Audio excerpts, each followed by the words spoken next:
What is up, everybody? It is Alex from Heavy New York calling from the quarantine zone again, and this time we are here with Chloe Trujillo. Thank you so much for being here today. It's great to have you here.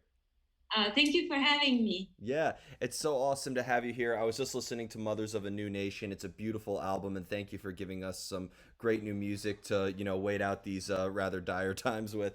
One first question I wanted to ask is in terms of sound, what was the idea that you were going for? Because I've always thought, like, I was listening to this album and I thought a track like Propaganda had a different vibe than like Cosmic Powers, which was different from Best Friends or Madness. So, how did this sort of album sort of come to be?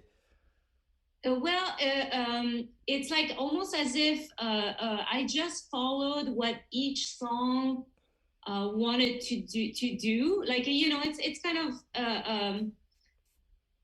when I hear the music when I'm writing, I hear stuff in my head, and for example, you mentioned Propaganda. I was hearing that riff, and that's what that's how that song, for example, started. Other songs like Madness was more like a rhythm and words kind of vibe, and so I followed what the songs told me to do, almost like when I write, I get into a zone, and it's almost just not necessarily my choice, like, oh, I'm gonna make a full album that's a heavy metal album, or I'm going to make a full album that has that kind of vibe.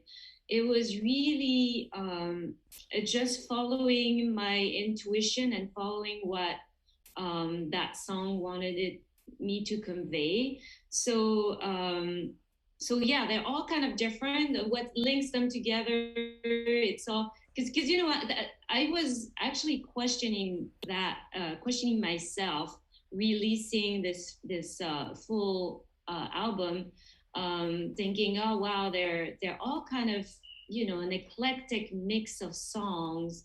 But a lot of people told me, but it's you that links them together, and because it's you singing and you creating it, that makes it work. So I was less worried about making them all kind of match stylistic wise. But yeah, so I just when I mean, I'm mostly a heavy metal fan, so of course I wanted to create something heavy. But then I was just yeah, having like different influences of different types of music I like. I just let that happen. Yeah, um it sounded yeah. very organic. It was a very organic process. Yeah, that's what I wanted to do too, and not overthinking it, and not over processing everything. It's really, yeah, exactly like you said it, very organic. Now, I know some artists are very skeptical on the question, what does the record name mean? Because it's so cliche. But when I was looking up that title, Mothers of a New Nation, I just really, the title in itself is what made me gravitate to it. And I'm curious because did this title maybe come from your experience as a mother, or does Mother of the Children of a New Nation almost serve as like a metaphor? I am curious to what this new nation is and who the mother is behind the meaning of this. Yeah, it's really a metaphor, and it's really how you want to interpret it. I just thought of it as all of what you said. Like, not only me as a mother, but it's all mothers. This new nation. I mean, that title came to me after when I started working. Um, it's like really on my own, because COVID hit and we were in confinement. So like all of a sudden, I had this title before COVID, but all of a sudden it took on a new sense of this new nation of being able to, and mothers, and not necessarily like the mother. It could be like Mother Earth. It could be a creative being, because all mothers create, uh, um, you know. But it took on this whole new level of signification when COVID hit, because I really found myself, if I wanted to finish those songs, I had just myself to finish them. And I learned how to use like the DAW, like the software. I learned how to, which I was always reluctant. I was always, putting my ideas together, and hoping, to have help, like really consolidating everything. And now I had no help. I had nowhere to go, no studio. So yeah, so I bought a good recording mic so I could just do it here in my art studio. I did everything on my own to finish, so it really took that extra new meaning for me.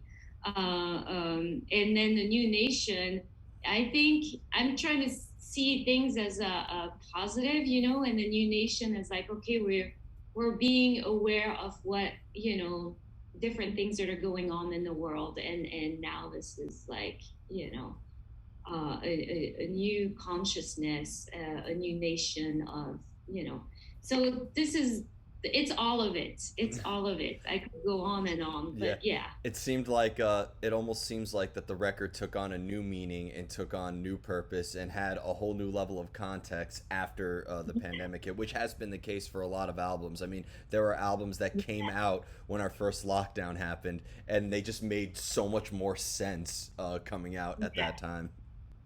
totally. Yep. Very true.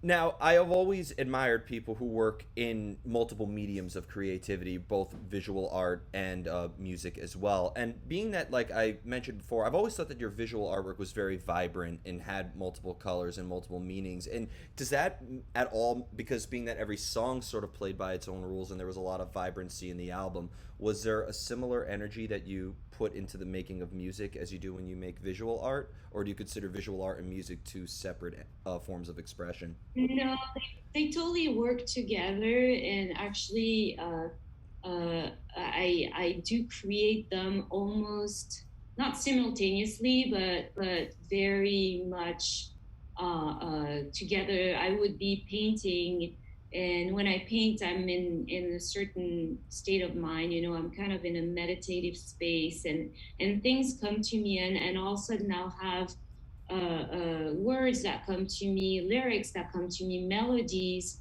and you know when I would be writing music, and either if I'm using keyboard or a guitar, or just voice, uh, or just writing my ideas down, I'll have visuals that come to me, and those visuals become painting, and the lyrics and melodies or whatever comes to me while I'm painting come and become songs. So they kind of work there. It's like a symbiosis between the two. And every time I try to separate, I say often that in the past, friends or family always told me that I should just focus on one thing,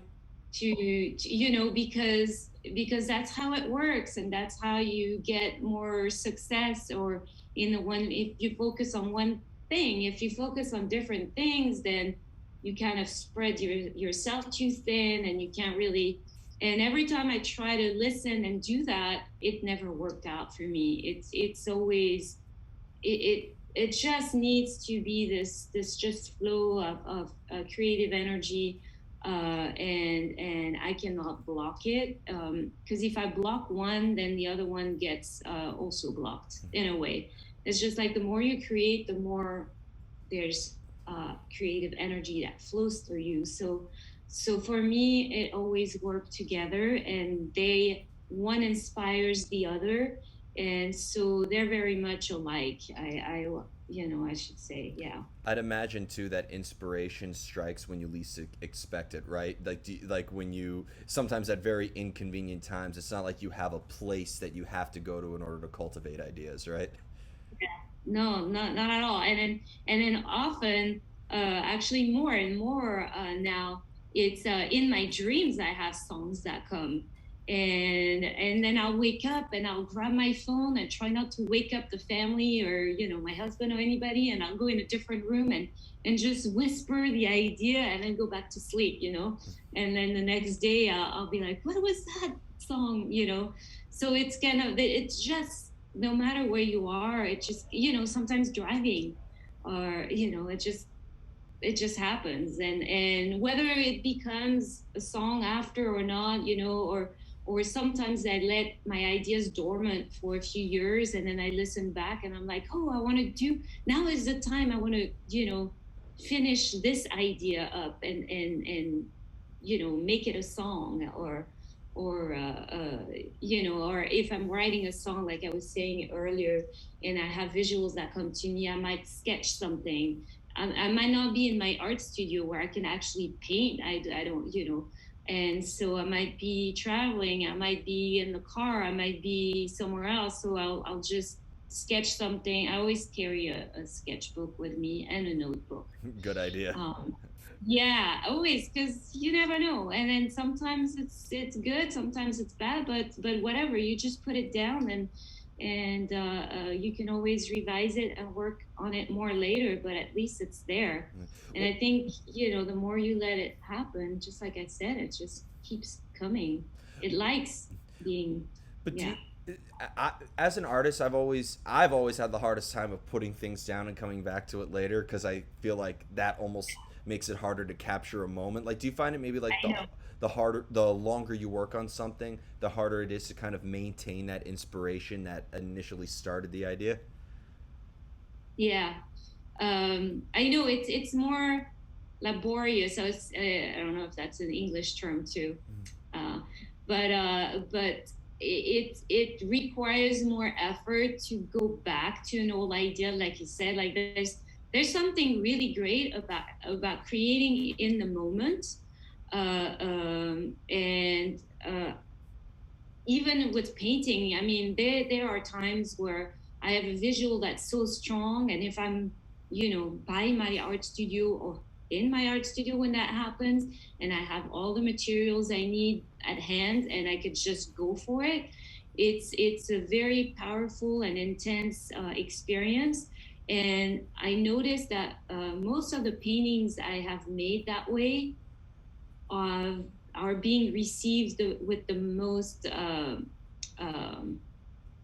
I don't know how to say, but let me give you an example. Years ago, when we were living in the Bay Area, San Francisco area, um, I had an art show in the Mission District of San Francisco, and there I had one paint. I had many paintings, but I had a particular painting that I had made like that, like it was just a vision so strong, and it was just like, and I even painted with my hands because it really was coming out. And well, that painting attracted the most attention. There's even a lady. I got scared in the beginning because there was a lady, the first lady that saw it, started crying and started yelling like, "Who's the artist? Who's the artist?" I was like, "Oh my god!" I was kind of hiding. I had friends with me, and I was like hiding with them, and then one of them eventually said, "She's the artist,"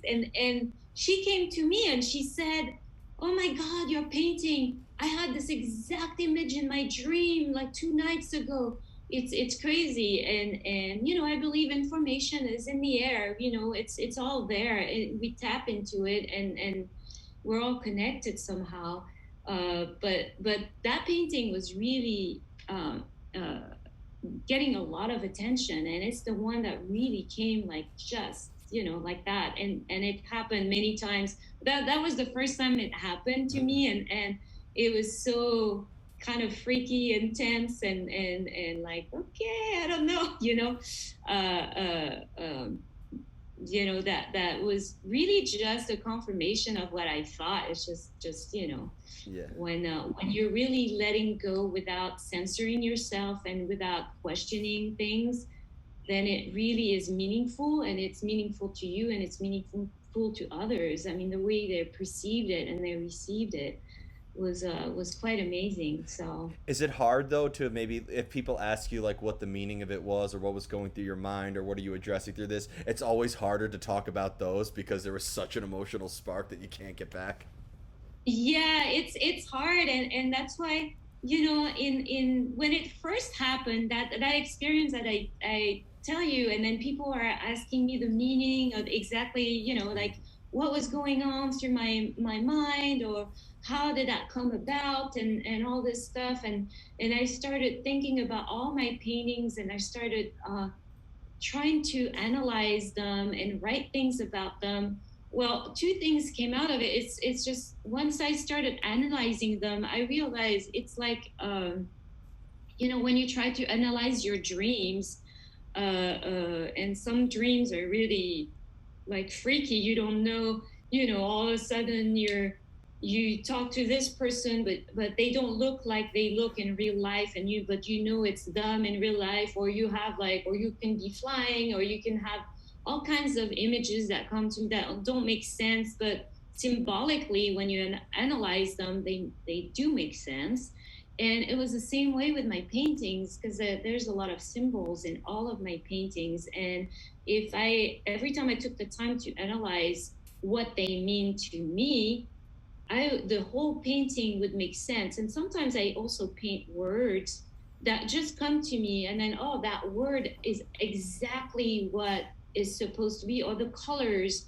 You know, each color represents something. It has a different energy, a vibration, and they fit perfectly in the painting, and that's how it's supposed to mean. But what I like to tell people now is more, you know, just give them the freedom of interpret their what they feel this means to them versus my interpretation. Even though I created it, I created not just for me, I created for others. And if it has a meaning to you, that's what it's supposed to mean to you. You know, like it's not Yeah. just one meaning, and that's how it is. It's just, you know, it's like when you read like a tarot card or any cards, you're pulling cards, and they have different meanings according to the context. So, you know, according to what catches your attention at that particular moment. So, yeah. Yeah, and as an art history nerd too, I was also able to relate your art to like multiple movements from multiple eras. Like I was able to see elements of Seurat in your work. I was seeing elements of symbolism. I was seeing elements of expressionism, like Max Beckmann or Ernst Yeah. Ludwig Kirchner, and then like even some with the words, like I see elements of Basquiat as well. So, are you looking at maybe art history, or do you think about art history or theory as well? I mean, of course, I study all that, and there's a lot of artists I admire, and many of those that you mentioned now. But also, I mean, I always go, you know, whenever back in the day when I used to travel. Hopefully soon we can just travel freely again, and not be worried about, you know, anything. But I always love to go to museums, and I always like to see art, even if I've been to the museum that I'm going to, you know, I'll go repeatedly because it's always a source of inspiration.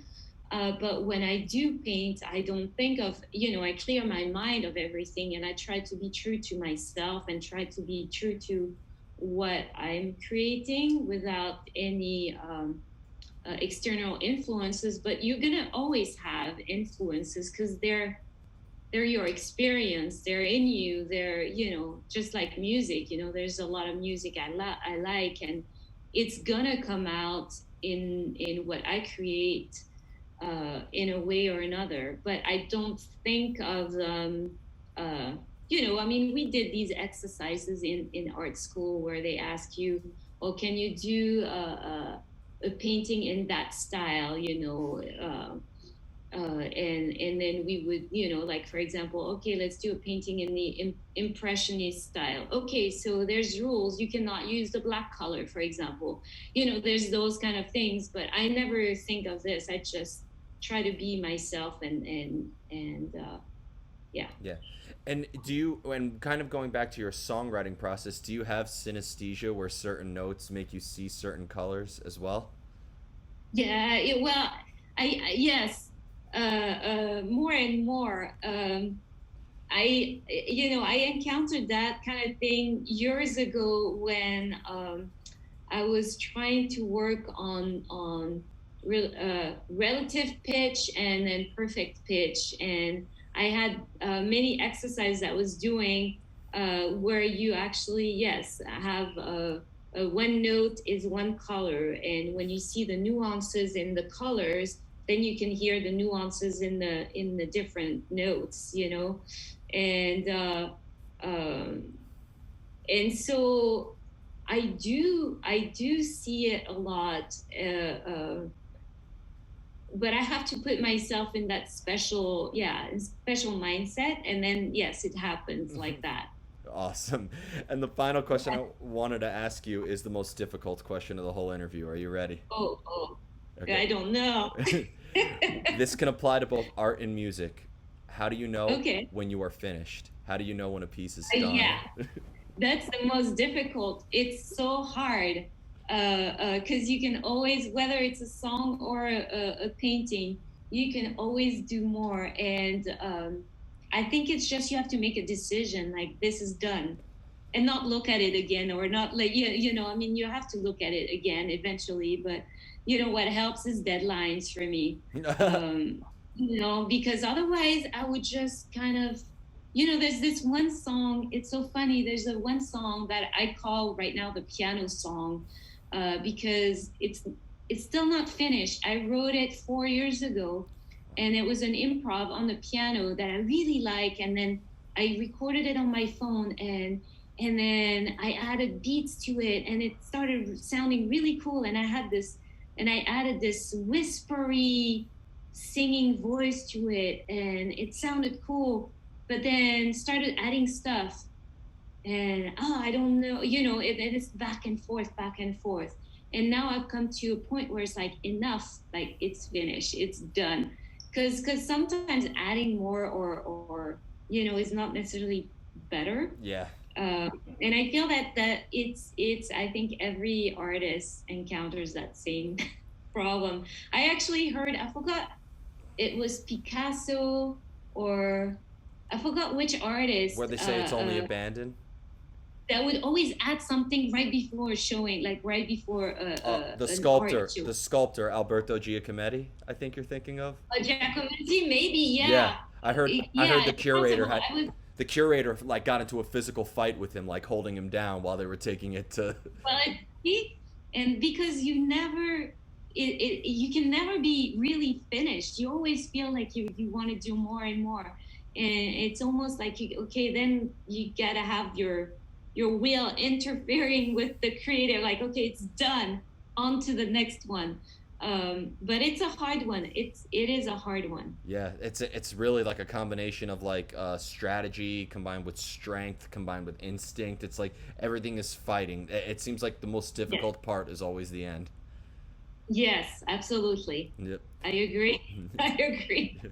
So before we go, I want to thank you so much for your time today and for such a great conversation. Is there just anything else with Mothers of a New Nation? Like, can you bring this live? We would love to hear this in New York City one day. I would love to. I would love to. It's I'm like a one woman show right now, so I would love to. That's really one of my goals, is to be able to perform these songs live.